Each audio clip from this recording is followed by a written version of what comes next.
Vamos a ver. Sociología. Solo permítame cerrar por acá. Mía Paola Nájera. Presente. Emily Estela Cartagena. Presente, Lick. Buenas tardes. Buenas tardes. Catherine Michelle Lazo. Catherine. Presente. Ok. Lizzie Anaí Sánchez. Tardes, presente. Eduardo Josué López. Preséntale. Militza Grisel Amador. Militza, ¿no está?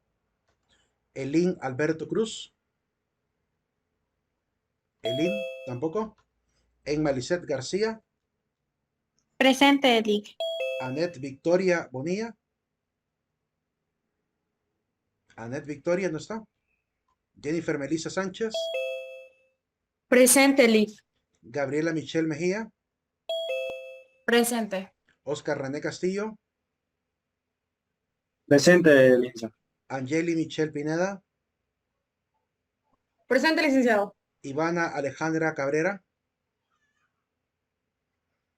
Ivana Alejandra, ¿no está?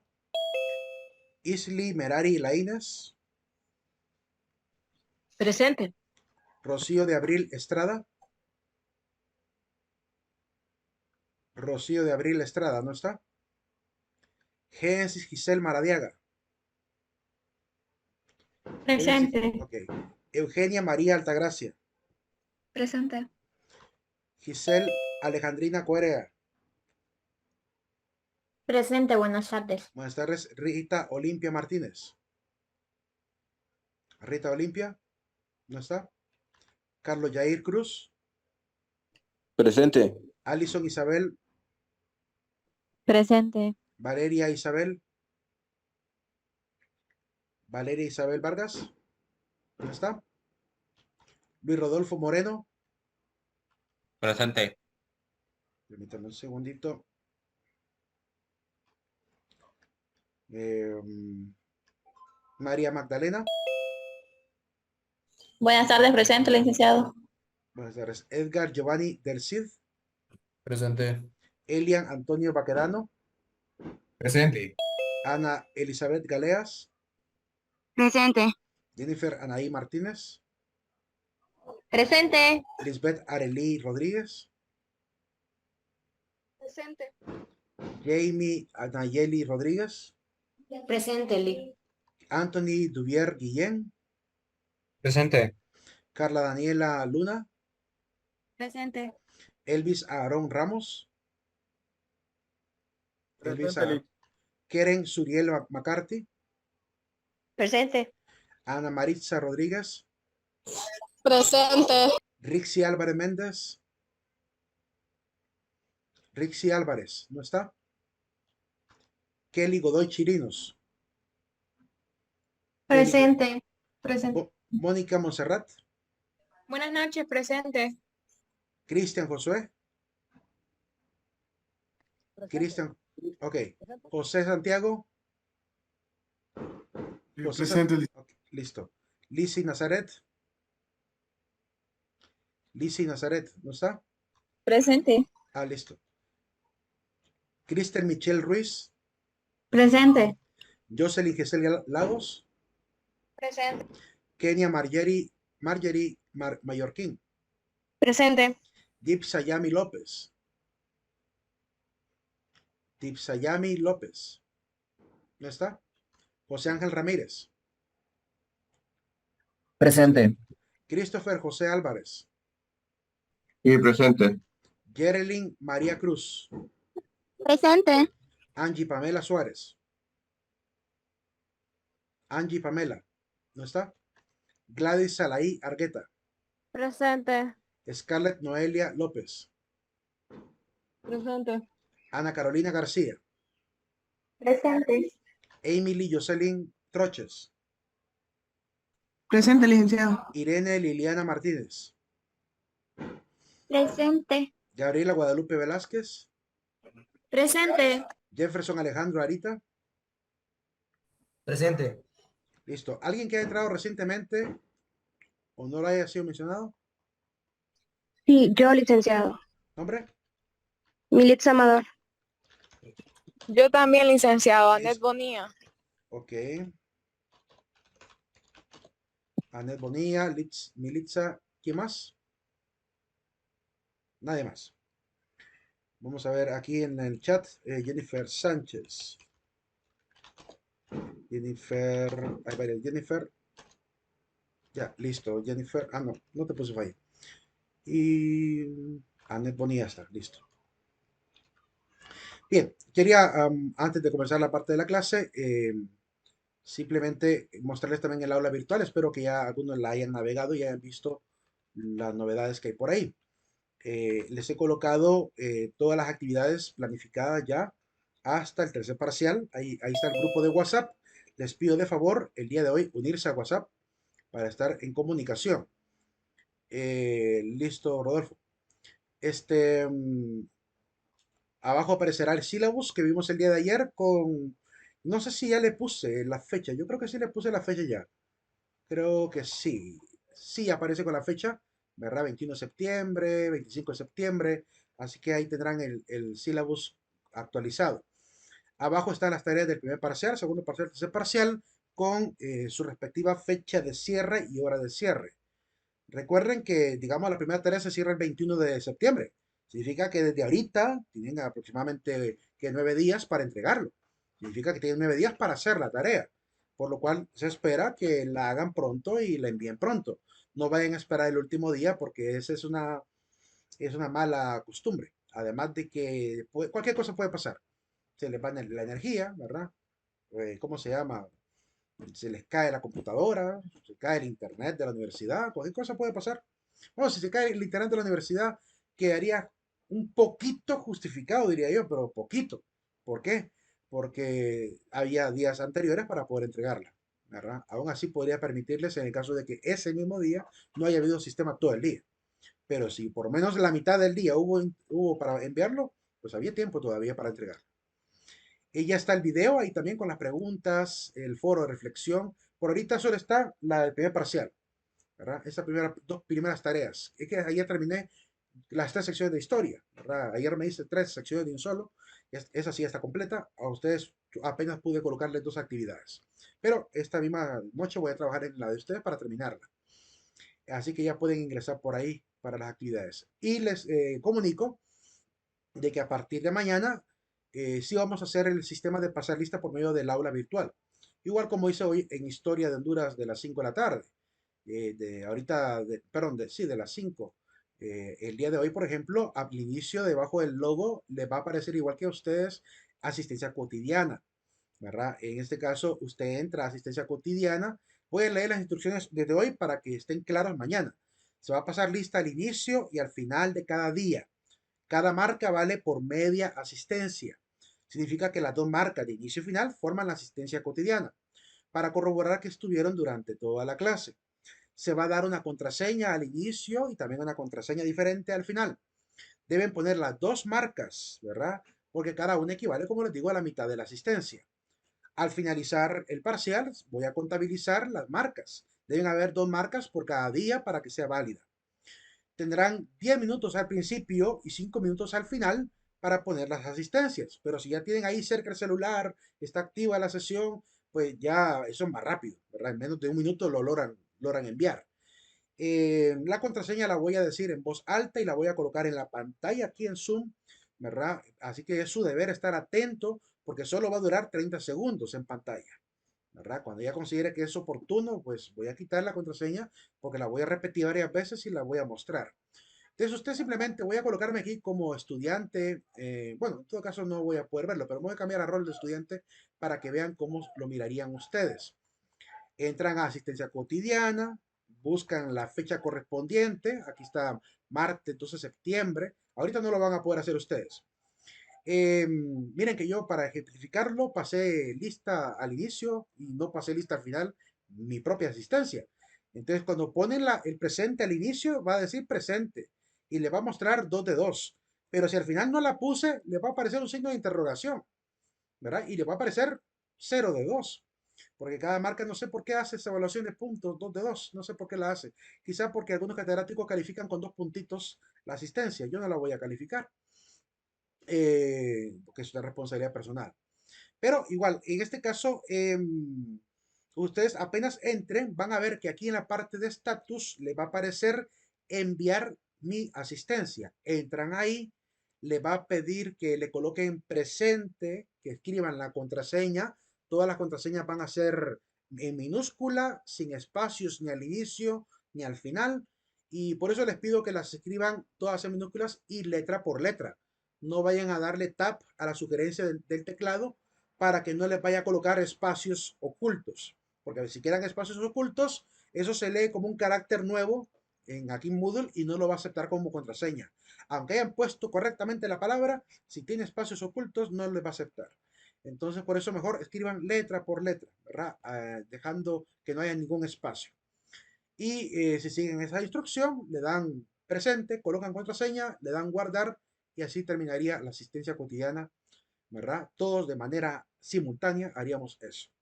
De esta manera vamos a evitar perder mucho tiempo de clase al inicio para pasar lista, ¿verdad? Y lo vamos a hacer pues todo el trimestre. ¿Ven? Miren, ya están colocadas para los de Historia de Honduras todas hasta diciembre. Ahí están todas las posibles asistencias que vamos a pasar diariamente. Pues a partir de mañana a ustedes les va a aparecer también en el sistema. Hoy sí quise pasar lista aquí nada más. eh, pero para que estén pendientes. Arreglen cualquier lío que tengan de contraseña, de acceso, porque eso es algo que ustedes deben tener habilitado, ¿verdad? Sí o sí. Por lo cual, si no, ahorita no pueden ingresar al Moodle, vayan mañana a registro a que les ayuden en esa parte para que les solucionen el problema, porque no pueden dar largas a eso que va a ser importante para trabajar en esta clase. Además, para enviar tareas y unirse al grupo de WhatsApp. Es obligatorio unirse al grupo de WhatsApp, ¿verdad? De favor les pido no incluir a nadie extraño, ¿verdad?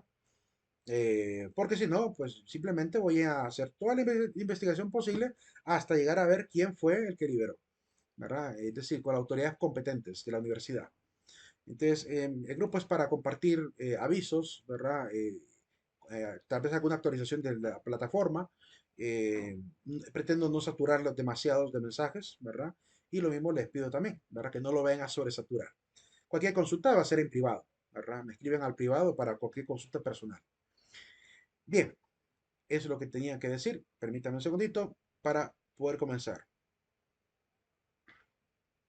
¿Alguna consulta?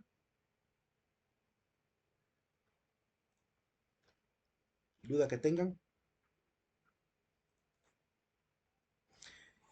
Bien, vamos a comenzar con la introducción a la sociología. Les pido de favor terminar de leer el sílabus que empezamos ayer, específicamente las reglas de cómo se piden permisos. Ahí está el número de teléfono para enviar permisos. Cuando haya cortes energéticos, pues ya saben, deben grabar un pequeño video, ¿verdad? Un pequeño video de 30 segunditos diciendo, Lick, miren que ahorita se me fue la energía, tac, tac, no hay luz en la casa, miren. Mi nombre es tal, soy de la sección tal, de la hora tal. Ahorita es la hora de tanto, ¿verdad? Son las 6:10 de la noche, por así decirlo. Entonces, me envían ese video rápidamente, ¿verdad? Si se logra enviar, bien. Si no, pues déjenlo enviado, que cuando apenas tengan señal de internet, pues va a llegar. Y a mí me va a decir la hora a la que ustedes lo mandaron, ¿verdad? Y ese será su único comprobante cuando haya cortes energéticos. Para todo lo demás, pues existe la constancia que les platico ahí mismo en el sílabus al final. Eh, y léanse también los últimos dos artículos de la norma de vida estudiantil, que también en el sílabus está, ¿verdad? Para que estén claros sobre cómo se pide excusas y en qué casos hay excusas válidas, ¿verdad? Lo digo para que no tengamos ninguna dificultad en ese sentido y pues estemos ya sabidos. Bien, con respecto a la clase, comenzamos ya básicamente el contenido unidad número 1. Comparto la pantalla.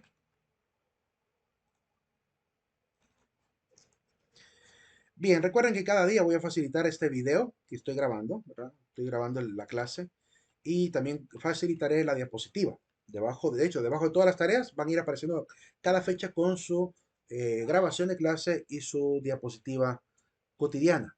Así que si vamos un poco acelerados y no copiaron algo de la diapositiva, pues no se preocupen que ahí estará en la plataforma, ¿verdad? Pero tenemos que llevar un paso un poco rápido porque es bastante el contenido. Eh, Aunque trato de ser muy sintético, trato de ser bastante sintético. Veamos el método científico. Es un tema que se ve en varias clases, ¿verdad? De hecho, lo van a poner en práctica a través de clases como métodos y técnicas de investigación. Ahí van a ver el método actual y van a poder ponerlo en práctica en los proyectos que hagan en esa asignatura. Eh, por otro lado, también a veces se pone en práctica en el trabajo educativo. A veces se pone en práctica en trabajos académicos de ciencias naturales, ciencias físicas, ciencias matemáticas, ciencias químicas. Entonces, claramente hay que empaparse un poquito de lo que es el método científico. A mí solo me corresponde hacer una breve introducción para hablar de este método de investigación que la sociología realiza. Porque claramente la sociología pretende estudiar a la sociedad y lo tiene que hacer científicamente. Entonces, hablemos un poquito de algunas generalidades al respecto. Lo primero que tenemos que decir, ¿cómo se hace el procedimiento de investigación? Eh, la ciencia, ¿verdad? Aparece cada vez que el ser humano pone la mirada atenta sobre los fenómenos y de este observar resulta un contenido que ayuda obviamente y facilita quizá a mejorar la misma manipulación del fenómeno, comprensión de la circunstancia social eh, y se construye una teoría. Esa teoría se convierte en algo que serviría como una especie de guía, fundamento o incluso modelo, paradigma, estas leyes que servirían para posteriores sucesos. El trabajo académico de hacer ciencia es arduo, no es fácil hacer ciencia porque requiere dedicar mucho tiempo a primero vigilar cuál es el mejor modelo, cuál es el mejor método, por así decirlo, que debería de aplicar dependiendo del área en el cual trabajo. Aquí aparece un pequeño concepto general, ¿verdad? Que es el que siempre comparto, siempre que se habla de ciencia en una clase de la mía, les comparto este concepto muy sencillo, para ayudar a quitar esta idea, como digo también en clase de historia, porque también ocupo este mismo concepto, de la idea de que la ciencia es solo lo que tiene que ver con matemática, o lo que tiene que ver con física, o tiene que ver con química. No, la ciencia es mucho más amplia en su concepto. La palabra que da origen a la palabra ciencia es cire, que significa conocer. Y un conocimiento, en este caso, estructurado, sistematizado, ¿verdad? Estructurado. Para hacer ciencia, como les digo, pues requiere un método que no se forjó de la noche a la mañana. Fue un método que poco a poco se le fue dando vida. Ahí, para dar origen al método científico que hoy se puede utilizar, que de hecho hay muchos modelos, pues tuvo que haber habido aportes de matemáticos, de filósofos, de astrónomos, ¿verdad? De físicos, que aportaron avances, ¿verdad? Y que le agregaron elementos de cuidado que hay que tener en el proceso del conocer. Por lo cual, el método científico ha ido variando a lo largo de la historia. Cuando uno revisa en Internet, digamos, cómo son los pasos del método científico, pues vamos a encontrar diferentes modelos. Ya vamos a ver algunos de ellos. ¿Cómo se hace un científico hoy en día? Pues en principio cualquier persona que quiera hacer ciencia tiene que formarse. Es decir, a veces incluso emigra de la ciudad en la que vive para ir a las mejores academias y formarse, educarse. De esa educación, pues obviamente hay quienes se especializan en un área específica. Eh, Estudian medicina, pero alguna sección de la medicina les llamó la atención y quieren enfatizar ese lado. Se vuelven obstetras, obstetras, se vuelven, no sé, fisiólogos, ¿verdad? No sé, cualquiera de las ramas de la medicina, cualquiera de las ramas de la física. Eh, y dentro de las mismas especialidades hay incluso hasta eh, algún tipo de servicio específico que se da, ¿verdad? Sobre todo en las áreas de la salud. Entonces, cada persona obviamente busca con su misma vocación, con la iluminación que da también la educación, busca una especialidad adecuada. De estas especialidades, pues sale el afán de aportar algo novedoso, los estudios, ¿verdad? Que se hacen a niveles de maestría, doctorado, de gente que comúnmente quiere hacer aportes a su disciplina. Entonces se dedica a estudiar en los campos, ¿verdad? En los fenómenos, en el laboratorio, ¿verdad? Con la gente, para poder obviamente sacar cada vez más teoría que pueda ayudar a vislumbrar, ¿verdad? Las circunstancias de un fenómeno, sus descripciones, sus propiedades, sus utilidades o el impacto que puede tener en el futuro. De estos estudios, obviamente, se comparten a través de publicaciones que llegan obviamente a la comunidad primero científica, Las primeras publicaciones que salen no son en revistas como Times o en revistas como Año Cero o cualquier revista médica. No, la primera información llega a los colegios, pero me refiero a las colegiaturas académicas de las diferentes carreras. Es decir, se envía al colegio de abogados, se envía al colegio de ingenieros, se envía al colegio y de estos colegios se va a las diferentes, quizá, universidades donde comúnmente se comparte esta información académica entre los expertos que van a ver si realmente lo que he establecido como teoría es válida para el futuro. Hacen experimentos. De la física teórica se pasa a la física práctica, a la técnica, para probar si la teoría tiene validez o no tiene validez.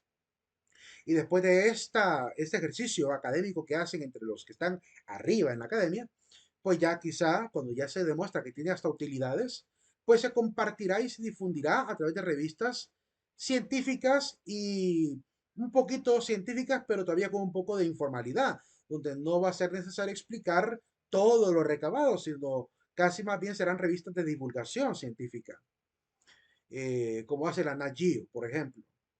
Entonces, ahí donde se comparte esta información para que la comunidad, también la gente de otras carreras, se interesen también por estos avances, que entiendan por qué se invierte dinero quizá de los países a estos estudios, cuáles serían las implicaciones, qué cambios culturales podría llegar a producir. Entre todos estos expertos que leen estas revistas de divulgación, pues también están los sociólogos que intentan entender, obviamente, hacia dónde va la sociedad misma, con todos los avances que se van dando. Después de esas publicaciones, pues tendrán que retornar quizá a otro problema de investigación y se vuelve a repetir el ciclo, ¿verdad? De repente ya se cansaron de investigar un fenómeno en un lugar y van a otro país. Esa es la tarea del científico. Por eso no es fácil, ¿verdad? Es un proceso largo, puede llevar años de vida poder participar. Incluso hay científicos que dejan abierto un problema científico para los siguientes científicos, que no logran ni siquiera cerrar este ciclo. Se quedaron en el estudio y el estudio se expandió al siguiente científico de la siguiente generación. Entonces, es respetable el trabajo que hacen los científicos en todas las áreas, no importando si es ciencia pura o aplicada, ya que hay dos tipos de ciencia, ¿verdad? Las ciencias puras o aplicadas y la sociología, ¿dónde estaría? En historia, comúnmente cuando se ve también la clasificación de las ciencias, afirmamos algunas características de cada una de ellas, ¿verdad? Las puras suelen ser comúnmente exactas, ¿verdad? Las aplicadas suelen ser inexactas, las puras atienden a lo natural, las aplicadas atienden a los fenómenos del humano, ¿verdad? Las puras son llamadas también ciencias duras, porque utilizan la formalidad, es decir, las leyes, las reglas, la matemática, mientras que las aplicadas son blandas porque ocupan a veces la especulación, la reflexión, ¿verdad? Unas hipótesis más cualitativas para poder obviamente abordar las circunstancias que estudia. Entonces, de estas dos clasificaciones, pues, ¿dónde se ubica la sociología? Claramente se ubican en el lado de las ciencias aplicadas. Hay varias disciplinas también que incluso colaboran con la misma sociología para poder hacer ciencia, que es importante también dominar, ¿verdad? Por lo menos conocer un poquito de cada una de ellas. Hay ciencias formales, ciencias naturales, ciencias sociales. Yo no me imagino a un sociólogo hablando del impacto del medio ambiente sin conocer el tema de la ecología, sin entender lo que la ciencia dice sobre el problema del calentamiento global. Claramente, el sociólogo tiene que empaparse de estas disciplinas naturales. De igual manera, si quiere ver poblaciones, tendrá que estudiar estadística. Entonces, es importante que el sociólogo que vaya, o las personas interesadas en estudiar la sociedad, entiendan que deben tener un acervo cultural y científico académico bastante grande, ¿verdad? No quedar enfrascados en una sola visión de la ciencia, sino tener esta capacidad de tener todo un abanico de herramientas que le puedan ayudar a tener mejor objetividad. Entre las ciencias formales, pues decimos son ciencias que estudian de forma válida, con inferencias, con una especie de matemática, ¿verdad? Como la lógica misma. No tienen un contenido concreto, ¿verdad? Porque obviamente persiguen diferentes fenómenos.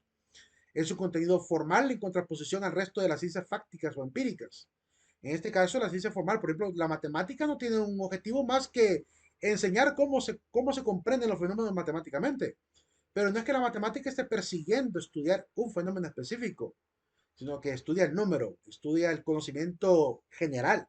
Por eso se le llama matemática. La palabra matemática tiene que ver con un conocimiento amplio, ¿verdad? Matema en griego significa un conocimiento general. Y ahí cabe la geometría, que cabe la trigonometría, cabe el cálculo, cabe el precálculo y todas esas disciplinas de ecuaciones diferenciales y todo esto. Porque la matemática es, como así decirlo, es la sabiduría basada en los números, ¿verdad? Es una ciencia que es formal y que persigue esta dinámica. Entonces, no tiene un objetivo muy claro que digamos más que entender los fenómenos numéricamente. Mientras que en las ciencias naturales, pues hay claramente un objetivo. Ahí podemos ver algunos ejemplos de disciplinas que están en el lado de las ciencias formales. En las ciencias naturales, pues sí, claramente hay un objeto de estudio, una parte de la naturaleza que abordan los fenómenos climáticos, que abordan los fenómenos geológicos, los fenómenos atmosféricos, los fenómenos astronómicos, ¿verdad? Por lo cual ahí están algunas disciplinas como la astronomía, la biología, la física, la geología, la química, la geografía, la anatomía. Y las ciencias sociales, que tienen obviamente un interés más antropológico, se centran en el ser humano, en la cultura, en su cultura, su sociedad. Incluso abordan sus avances políticos, económicos, ¿verdad? Hay teorías políticas, teorías económicas que también vamos a abordar más adelante. El método en este caso depende de la disciplina, ¿verdad? En el caso del historiador va a utilizar un método distinto al del sociólogo, aunque tendrán algunas ciencias auxiliares compartidas, pero en algún punto se alejan, en algún punto de la historia. Hay incluso algunas escuelas que se parecen más a la sociología que otras, dentro de la misma historia, y viceversa. Hay algunas ramas de la sociología, ¿verdad?, que se acercan bastante a ciencias como la historia. Hay algunas ciencias auxiliares que colaboran con ambas disciplinas, como la psicología, que aborda obviamente el problema del humano también y ayuda en ambas a contextualizar el contenido. En este caso, pues como decimos, el método depende de cada objeto de estudio que se quiera alcanzar. Ahí caben disciplinas como la administración, la antropología, la ciencia de la política, la demografía, el derecho, la historia, la psicología y obviamente la sociología. Entonces ya tenemos dos cualidades de la sociología. Primero, que estudia lo humano y por tanto pertenece a las ciencias sociales. Y segundo, por tanto, es una ciencia aplicada, ¿verdad? Eso es así a manera general. Por otro lado, notamos una particularidad estadística respecto a la distribución de los intereses académicos. Es decir, en la misma sociología se logra ver cómo pareciera que estamos como que más interesados por estudiar lo social.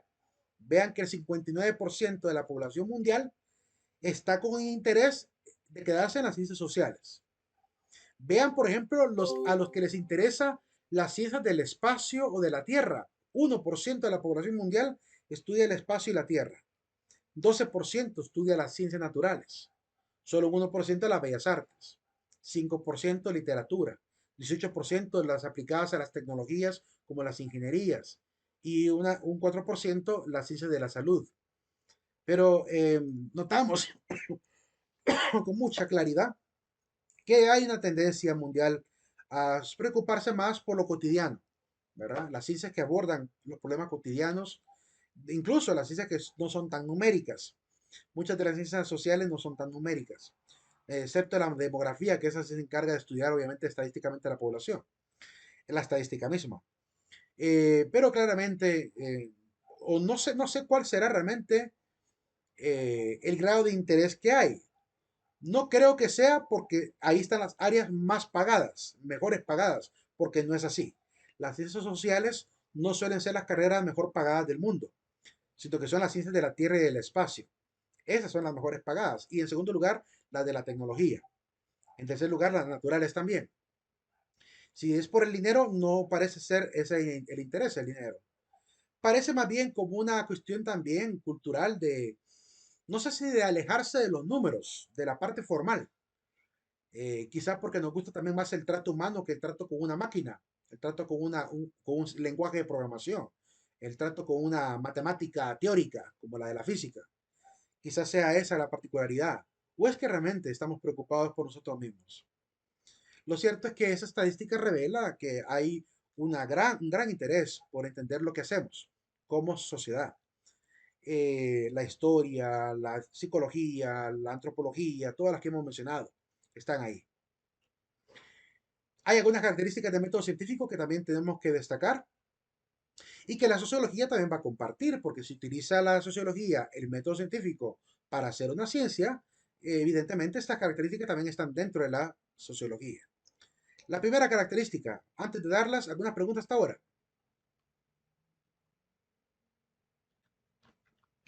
¿Todo claro hasta ahorita? Sí, todo claro. Ok. Em, la primera característica del método científico, que la base es teórica. Es casi de manera, diríamos de manera circular, diremos más adelante con la sociología. La sociología se utiliza ambas, teoría y práctica. Pero en este caso, el método científico pretende conseguir un contenido, datos, que después se elaboran como conceptos que después abordan una teoría, y una teoría que explica obviamente fenómenos. En este caso, pues la tarea del investigador es observar, ¿verdad? Y teorizar de manera paralela. Después de teorizar, va a intentar reformar con ese contenido las teorías anteriormente obtenidas, perfeccionarlas, mejorarlas o superarlas. E incluso puede llegar a borrar la teoría anterior y cambiarla por una nueva teoría. Después de reformar estas teorías, ¿verdad? Intentará completar algo que en la ciencia faltaba, que explicar. Ese es el interés. Y después volvemos otra vez a confirmar teorías en la práctica, ¿verdad? Hasta que se sigan observando nuevos fenómenos para la comprensión. Este es el ciclo de la teoría que se da en la ciencia misma. Observar, reformar, completar y confirmar.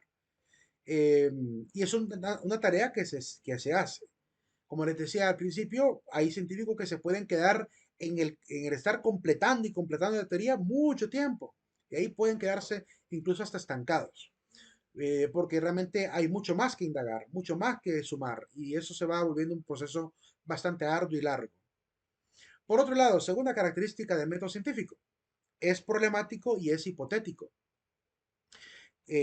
Obviamente, cuando yo planteo la estructura de un estudio científico o de un estudio de investigación, por ejemplo, siempre comenzamos planteando un problema. Es decir, vamos a investigar algo porque es un problema que queremos entender o es un problema que queremos solucionar. Entonces siempre comenzamos planteando un problema. Y de ese planteamiento del problema resultará una hipótesis.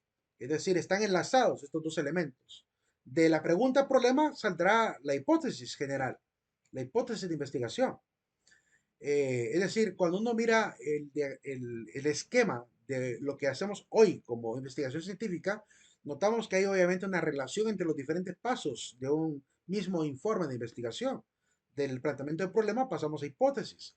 De las hipótesis pueden surgir incluso algunos objetivos, tanto generales como particulares, que deben servir obviamente para establecer variables de investigación, que deben servir para establecer preguntas de investigación y herramientas de investigación. Todo está fríamente calculado y enlazado en el método contemporáneo. Entonces, es importante entender esa dinámica. Aparece obviamente la formulación de un problema. Disculpen que de alguna manera el diagrama se modificó ahí, ¿verdad? De hecho, lo voy a cambiar, fíjense, permítanme un segundito. Lo voy a hacer más pequeño porque por lo visto la letra quedó ahí como que mal encogida ahí. Permítanme un segundo.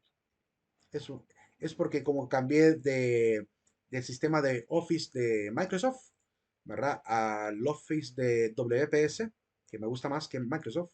Entonces, al pasar la diapositiva de una a otra, por eso hace esos cambios drásticos entre una imagen a la otra. Bien, solo falta una. Ahora sí, les comparto nuevamente la diapositiva. Vamos a ver. Ahí les va a ir apareciendo. Entonces, primero comenzamos, todavía se me queda una letra N ahí, después lo arreglo. La formulación del problema, ¿verdad? Formulamos, como digo, algo que queremos investigar. Y es lo primerito, cuando usted vaya a hacer una investigación en el nivel de maestría o doctorado, es lo primerito que le va a tocar que plantear en su informe, ¿verdad? Es lo primerito que tendrá que explicar. ¿Por qué a usted le interesa investigar un determinado fenómeno? ¿Verdad? Y tendrá que incluso justificar ese problema, ¿verdad? Justificar el fenómeno que pretende explicar. Tendrá que hacer una justificación de la investigación, como se le llama. Después tendrá que analizar si realmente es viable o no es viable investigar ese problema. Si realmente tendrá que alguna factibilidad económica, factibilidad operativa, factibilidad social o técnica para poder realmente hacer la investigación. Entonces, si se puede o no se puede investigar con todos estos elementos. Más adelante, cuando miremos el esquema de un informe de investigación, ahí hablaremos un poquito de ello. Después de plantear la formulación del problema, pues vamos a establecer preguntas. Una vez que encuentro un problema, me tengo que interrogar. ¿Qué puedo hacer? Ahí pueden aplicar lo que se vio en filosofía. En filosofía, comúnmente, cuando la ven conmigo, yo les planteo las 9 preguntas sabias, ¿verdad? ¿Qué, cómo, cuándo, dónde, para qué, por qué, quién, hasta cuándo, ¿verdad? Hasta cuánto, para poder determinar el tema, el problema, los recursos, ¿verdad? El procedimiento, el método, todo esto, el ambiente, el tiempo, el lugar, para poder hacer una especie de sondeo general de qué preguntas pueden surgir a partir del problema que pretende investigar. Como les decía, de esas preguntas que vamos a plantear ahí surgirán también los objetivos de investigación. Después vendrá el planteamiento de las hipótesis, luego una teoría inicial, donde empezaré yo exponiendo lo que considero el fenómeno, pero comúnmente como está el planteamiento hoy en día de estas investigaciones, también se nos va a pedir que recabemos información de otras autoridades, es decir, de gente que ya hizo quizá un trabajo investigativo cercano o incluso en el mismo problema que yo pretendo investigar para hacer un sondeo, una contratación de esta, ¿cómo se llama? Problemática a través de la literatura o investigaciones. Luego de la teoría inicial, pues ya se va a la comprobación, ¿verdad? Obviamente la teoría inicial surge de todo el proceso de investigación que se va a hacer. Dentro, incluso antes de hacer esa teoría, el intermedio entre la hipótesis y la teoría, como veremos más adelante, aparece otro paso que lo tendremos que ver más adelante, que es el de el plantear el método de investigación y la herramienta de investigación, ¿verdad? Después, toda esta información recabada se va a tener que intentar comprobar en el tiempo, ¿verdad? A ver si realmente se cumplen o no aquellas quizá ideas generales que obtuve yo del análisis mismo de los datos obtenidos. Se actualiza la teoría, si se cumple o no se cumple, ¿verdad? Se determina si es necesario seguir recabando información o se deja la cuestión como algo abierto para que alguien más lo pueda continuar. Se busca de alguna manera, una vez que la teoría es útil, pues se buscan aplicaciones prácticas para que realmente sirva a la sociedad, sirva a los demás científicos también. Y por último, pues surgirá quizá la necesidad de seguir investigando, ¿verdad? Este es el proceso también circular que solemos hacer. Algunos dicen que es circular, otros dicen que es en espiral. A mí me parece que la distribución de las partes sigue siendo circular, aunque claramente el resultado del contenido puede volverse espiral. Es decir, se puede ir ampliando y ampliando y ampliando, ¿verdad? Hacia afuera de esa espiral. Pero seguimos prácticamente casi los mismos pasos. De hecho, cuando veamos más adelante lo de los modelos de investigación, vamos a ver que hay como 4 modelos, ¿verdad? Muy populares, muy similares incluso, para poder investigar. Y también veremos cuál es el que, por lo menos a partir de nuestra universidad, también ponemos en práctica, a la luz de lo que se hace en niveles de maestría y doctorado. Siguiente característica del método. Es empírico. La palabra empiría, como vimos en la clase de filosofía, significa experiencia. La empiría es el conocimiento del experto, ¿verdad? Ese, como decía Aristóteles, es ese ambiente en el cual se mueve cómodamente aquel que ya maneja los datos, ¿verdad? Yo soy una persona de experiencia cuando me manejo como pez en el agua de un conocimiento. Entonces ahí soy experto, adquiero expertise. Pues la experiencia nos ayuda a esto, a tener la experiencia, a obtener este contenido, ¿verdad? Mediante primero la observación, que es el primer paso del método, ¿verdad? Observar un problema. Y a través del recabar de distintas fuentes de información, el problema inicialmente observado, el hecho de constatar a través de la encuesta o cualquier método que se utilice de investigación, los datos que vamos obteniendo, de la experiencia de otros, todo eso, esa parte empírica entra y suma al conocimiento que vamos adquiriendo en el método. Esto nos ayuda más adelante en la teoría a sistematizar, ¿verdad? A estructurar, a contrastar y encontrar la relación o correlación de los distintos fenómenos que hemos ido encontrando. Eh, si planteamos diferentes variables, incluso podemos encontrar la lógica, ¿verdad? De esas variables, de cómo se relacionan qué tanto impacta una sobre la otra. Por eso se nos pide incluso en un informe plantear cuáles son las variables dependientes y cuáles son las independientes, porque algunas influyen más y otras influyen de manera contextual, ¿verdad? Incluso variables contextuales, ¿verdad? Dependientes, independientes y contextuales. Tres tipos de variables que se deben definir en medio del proceso de investigación. Siguiente característica, el método científico también utiliza dos, diría yo, dos formas de investigación, dos métodos que la misma filosofía le va a regalar, que es el método inductivo y el método deductivo, para que lo comprendamos muy fácilmente con esta parte un poquito explicativa en un esquema.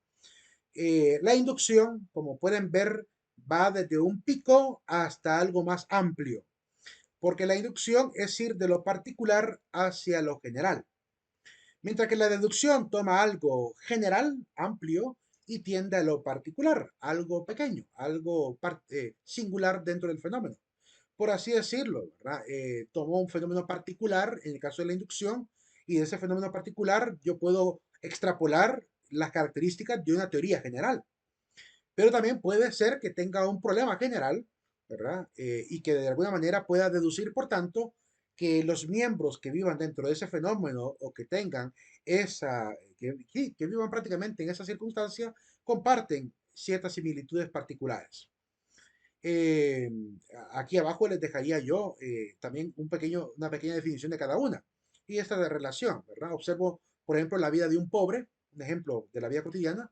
Observo la vida de un pobre y de ahí induzco las características de la pobreza.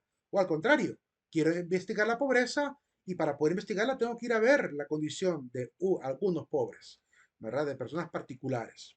Entonces, por eso dejo aquí abajo también la definición de cada una, ¿verdad? Para que las podamos tener más claras. Inducción sería, por tanto, extraer a partir de determinadas observaciones o experiencias particulares el principio general que en ellas está implícito. Y deducción sería lo contrario, sacar consecuencias de un principio o proposición o supuesto, ¿verdad? Para después quizá definir los individuos o seres particulares que estén bajo ese fenómeno. Eso es lo que la ciencia comúnmente hace. Hay quienes, cuando hacen investigación, se plantean la pregunta, ¿qué tipo de investigación voy a hacer? ¿La hago de manera eh, inductiva o de manera deductiva? Hay quienes incluso aman jugar con estos dos métodos y los mezclan. Hacen una especie de, como por así decirlo, de diamante, donde comienzan de manera inductiva, llegan a la teoría general y luego deducen causas particulares, ¿verdad?, que modifican la vida de algunos ciudadanos. Se puede utilizar, se puede hacer ese trabajo de comenzar inductivamente y terminar deductivamente, ¿verdad? Igual como cuando se quiere decidir si queremos hacer una investigación cualitativa o cuantitativa. Hay quienes les gusta hacer ambas. Y entonces hacen una investigación como la que les va a tocar a ustedes que hacer, híbrida, donde tocaremos un poquito de la parte de explicación cualitativa, pero también haremos una investigación, ¿verdad? A través de encuestas, donde obtendremos ciertos gráficos que nos ayudarán a interpretar, analizar de una manera muy simple, ¿verdad? Las opiniones generales. Entonces, esta manera de plantear el método, pues, depende mucho de la libertad y del área en el que estemos trabajando. Hay quienes dicen, no, este fenómeno solo puede ser estudiado matemáticamente, pues lo hacen a pura matemática, ¿verdad? Y otros dicen, no, esto solo puede ser cualitativo y solo lo estudian cualitativamente. Entonces, eso queda, como digo, al gusto de la academia, de la universidad o del investigador decidirlo. Pero está la libertad, por lo menos, de utilizar cualquiera de los dos métodos. Siguiente característica, el método científico es crítico. Eh, si no lo fuera, no sería un método que ayude a la objetividad. No sería un método que ayude a adquirir verdades.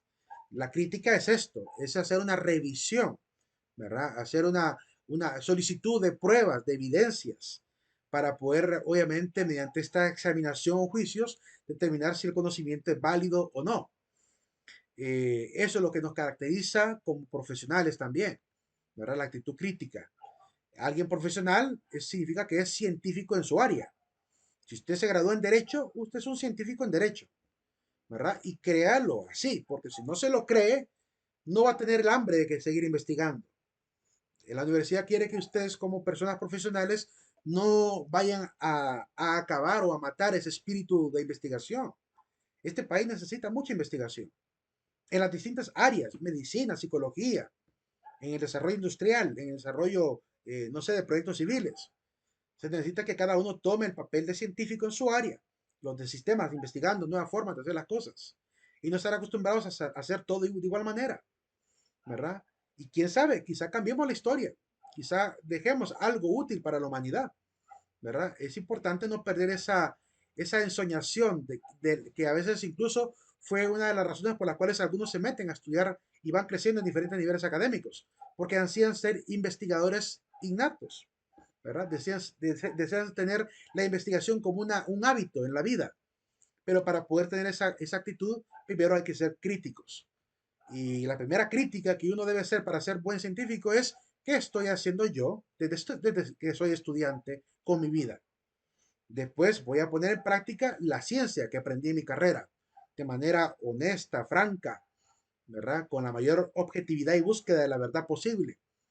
Y después me tendré que formar y seguir creciendo, porque si yo me quedo solamente estancado con la licenciatura en ingeniería que adquirí, no seré tampoco competitivo, ¿verdad? Gente que sí le gusta investigar será mucho más competente.